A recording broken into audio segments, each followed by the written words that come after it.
Perkataan yang diucapkan tepat pada waktunya adalah seperti buah apel emas di pinggan perak. Teguran orang yang bijak adalah seperti cincin emas dan hiasan kencana untuk telinga yang mendengar. Saudara yang senang koleksi barang-barang, indah enggak? Buah apel emas ditaruh di pinggan perak. Indah, di samping mahal itu karya seni yang indah. Bercahaya saudara, warnanya kontras. Pinggannya putih, buah apelnya emas, kuning menyala saudara. Seperti itulah di telinga yang mendengar. Jikalau kita bisa bicara tepat pada waktunya.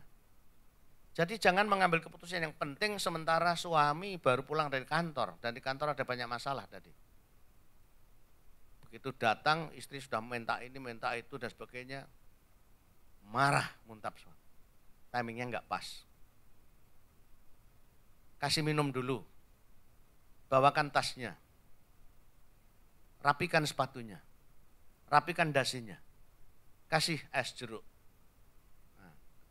Nah, nanti waktu tidur romantis begitu, jadilah malaikat bantal. Ya, ya Pak ya, ya Pak ya, setuju ya Pak ya, saya ikut retreat ya Pak ya. Kan saya ada tabungan $100, Papa tinggal nambah 100 ya Pak ya, ada diskonnya 55% Pak ya. Ya ada gitu. Ya Pak ya gitu. Nah itu istri yang bijaksana itu gitu ya, cari timing yang pas gitu ya. Tapi juga jangan sampai mengambil keputusan yang penting pas suaminya sedang ngantuk-ngantuk apalagi mabuk. Ya Pak ya setuju ya. Ngorok saudara. Besoknya suami marah-marah karena apa? Tiba-tiba ada paket almari es baru. Saudara. Loh ini siapa yang beli? Saya Pak. Loh kapan? Loh tadi malam Papa sudah setuju gitu kok. Kapan aku setuju? Loh Papa tadi malam bilang iya. Enggak, karena apa? Ngantuk. Nah ini kita harus cari timing yang pas ya. Tepat pada waktunya dengan cara yang bijaksana. Nah kalau caranya bijaksana dikatakan di telinga seperti apa? Seperti cincin emas dan hiasan kencana. Seperti memberi anting-anting ya, emas di telinga yang mendengarnya. Tapi orang di Jawa bilang kalau kata-kata kita menyakitkan, pedas. Mereka bilang apa? Omonganmu sengak. Padahal sengak itu untuk hidung mestinya. Ini menunjukkan hal yang ekstrim. Nah jangan seperti itu ya. Kemudian saudara bukan menuduh tapi mengungkapkan perasaan. Bukan menyerang orang, tapi masalahnya. Ini penting. Yang penting saya ingin garis bawahi ya. Seringkali kita mau menyelesaikan masalah, tapi yang diserang bukan masalahnya, tapi orangnya. Misalnya, anak memecahkan gelas, dan ini sudah 2-3 kali. Dasar anak durhaka. Nah misalnya gitu ya, yang dimarahi anaknya gini. Lebih jelek lagi kadang-kadang ini terlempar kata-kata, dasar anak yang tidak dikehendaki yang begini, anak adopsi yang begini nih mah. Bahaya sekali saudara. Mengadopsi anak bahaya sekali. Bisa muncul dalam saat-saat seperti itu.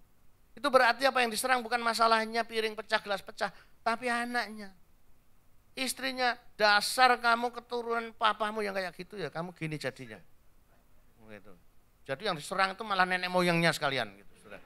Wah naik pitam gitu. Lalu istri juga nantang. Kalau gitu pulangkan saya, pulangkan.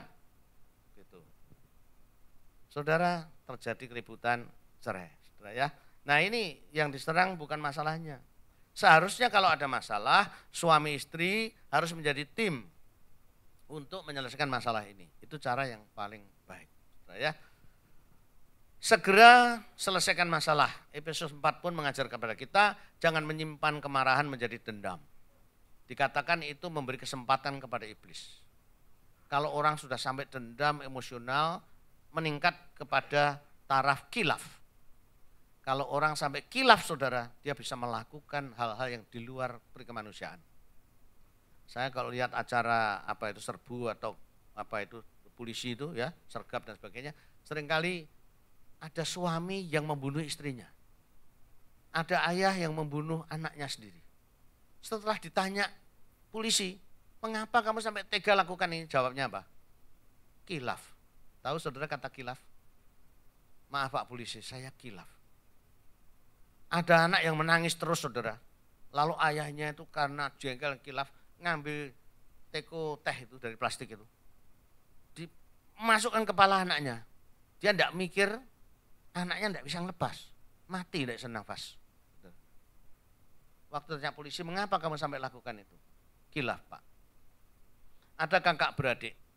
Bertengkar saudara, adiknya mati, akhirnya dia masuk penjara karena menikam 29 kali tusukan. Gara-gara apa? Style musik dangdut. Terlalu keras. Diingatkan malah sengaja gitu. Akhirnya kakaknya marah, tusuk sampai 29 kali tusukan. Mati. Setelah ditanya, apa jawabnya? Kilaf. Oleh karena itu, firman Tuhan mengatakan segeralah menyelesaikan. Tapi diantisipasi dengan Amsal 10 ayat 19. Tapi orang yang bisa menahan kata-katanya lebih bijaksana. Artinya jangan lalu segera itu terus balas-balasan begitu.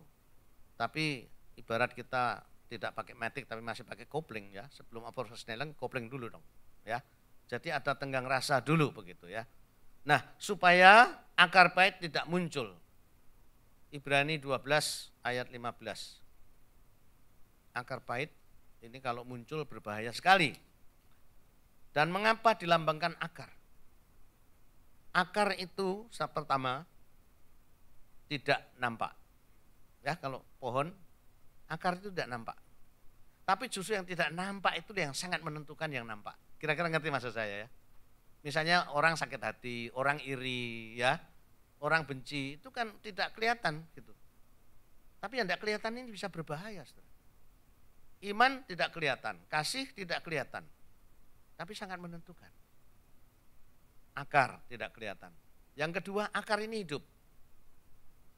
Dengan kata lain, kalau tidak segera dicabut, dia akan makin mengakar, makin dalam.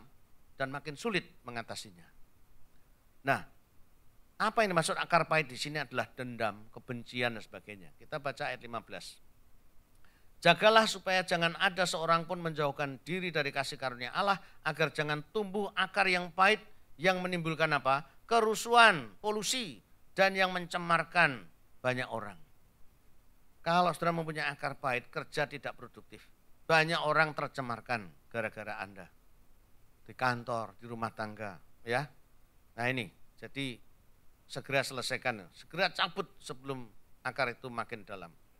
Kemudian adakan mesbah keluarga. Ya. Sudah berapa kali dikutip oleh Pak David bahwa kalau orang lain mau beribadah silakan, tapi aku dan keluargaku mau beribadah kepada Tuhan. Dan ini sudah disurvei oleh seorang dokter Pitran Sorokin dari Universitas Harvard.